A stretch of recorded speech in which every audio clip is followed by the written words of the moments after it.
Why is the median considered a more reliable measure than the mean when a dataset contains outliers or extreme values? 10 വീടുകളുള്ള ഒരു ചെറിയ neighbourhood നമുക്ക് imagine ചെയ്യാം.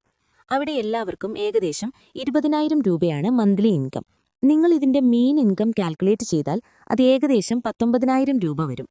അതാ റിയാലിറ്റിയുടെ ഒരു fair പിക്ചറാണ് നൽകുന്നത്. എന്നാൽ പെട്ടെന്ന് 1,75,000 രൂപ മന്ത്ലി ഇൻകമുള്ള ഒരു മില്യണയർ തൊട്ടടുത്ത വീട്ടിലേക്ക് താമസിക്കാൻ വരുന്നു എന്ന് സപ്പോസ് ചെയ്യുക. ഇപ്പോൾ നിങ്ങൾ മീൻ റീകാൽക്കുലേറ്റ് ചെയ്താൽ ആ ഗ്രൂപ്പിന്റെ മുഴുവൻ ആവറേജ് 33,000 രൂപയ്ക്ക് മുകളിലേക്ക് സ്കൈ റോക്കറ്റ് ചെയ്യും. പുറത്തുനിന്ന് നോക്കുന്ന ഒരു ഔട്ട്സൈഡർ ഈ ആവറേജ് കണ്ടാൽ ആ സ്ട്രീറ്റിലെ എല്ലാവരും വെൽത്തിയാണെന്ന് തെറ്റിദ്ധരിക്കും. അത് പൂർണ്ണമായും റോങ് ആണ്. ഇതാണ് മീനിന്റെ ഒരു മേജർ ഫ്ലോ. ഒരു എക്സ്ട്രീംലി ലാർജ് അല്ലെങ്കിൽ സ്മോൾ നമ്പർ വന്നാൽ മീൻ ഈസിയായി കറപ്റ്റഡ് ആകും. ഈ മിസ്ലീഡിംഗ് ഇമേജ് ഫിക്സ് ചെയ്യാൻ സ്റ്റാറ്റിസ്റ്റിഷ്യൻസ് യൂസ് ചെയ്യുന്ന ഒരു ടൂളാണ് മീഡിയൻ. പണമെല്ലാം കൂടി ആഡ് ചെയ്യുന്നതിനു പകരം മീഡിയൻ ആ വീടുകളെ പുവറസ്റ്റ് ടു റിച്ചസ്റ്റ് എന്ന ഓർഡറിൽ ലൈനപ്പ് ചെയ്യുന്നു. എന്നിട്ട് ആ ലൈനിന്റെ കൃത്യം മിഡിൽ നിൽക്കുന്ന ഹൗസ് ഹോൾഡിനെ അത് പോയിന്റ് ചെയ്യുന്നു. മില്യണയർ വരുന്നതിനു മുൻപ് മിഡിൽ ഫാമിലിയുടെ ഏർണിംഗ്സ് ഏകദേശം 19,000 രൂപയായിരുന്നു.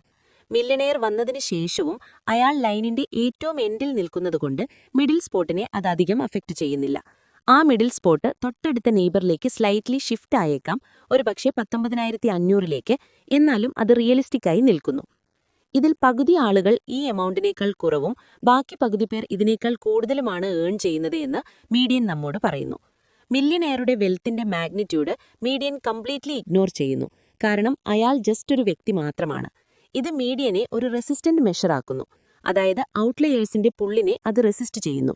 റിയൽ വേൾഡിൽ ഹോം പ്രൈസസ് അല്ലെങ്കിൽ നാഷണൽ സാലറീസ് ഒക്കെ പറയാൻ നമ്മൾ മീഡിയൻ യൂസ് ചെയ്യുന്നത് അതുകൊണ്ടാണ്.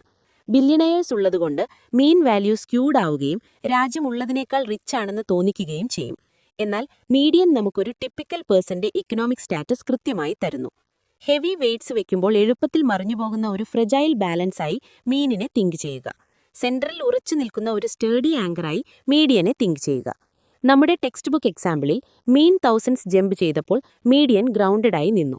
11ാമത്തെ ഹൗസ് ഹോൾഡിന്റെ ഹൈ ഇൻകം മീഡിയനെ അധികം ചേഞ്ച് ചെയ്യുന്നില്ല എന്ന് ടെക്സ്റ്റ് പ്രൂവ് ചെയ്യുന്നു. അതുകൊണ്ട് എപ്പോൾ നിങ്ങൾ ഒരു ആവറേജ് കണ്ടാലും സ്വയം ചോദിക്കുക, ഇത് മീനാണോ അതോ മീഡിയനാണോ? ഡേറ്റയിൽ ഹ്യൂജ് സ്പൈക്കുകളുണ്ടെങ്കിൽ മീൻ നിങ്ങളോട് നുണ പറയുകയാവാം. മിഡിലിൽ എന്താണ് യഥാർത്ഥത്തിൽ സംഭവിക്കുന്നത് എന്ന് പറയുന്ന നിങ്ങളുടെ ഹോണസ്റ്റ് ഫ്രണ്ടാണ് മീഡിയൻ. ഈ ഡിഫറൻസ് അണ്ടർസ്റ്റാൻഡ് ചെയ്യുന്നതാണ് സ്റ്റാറ്റിസ്റ്റിക്സ് മാസ്റ്റർ ചെയ്യുന്നതിന്റെ ഫസ്റ്റ് സ്റ്റെപ്പ്.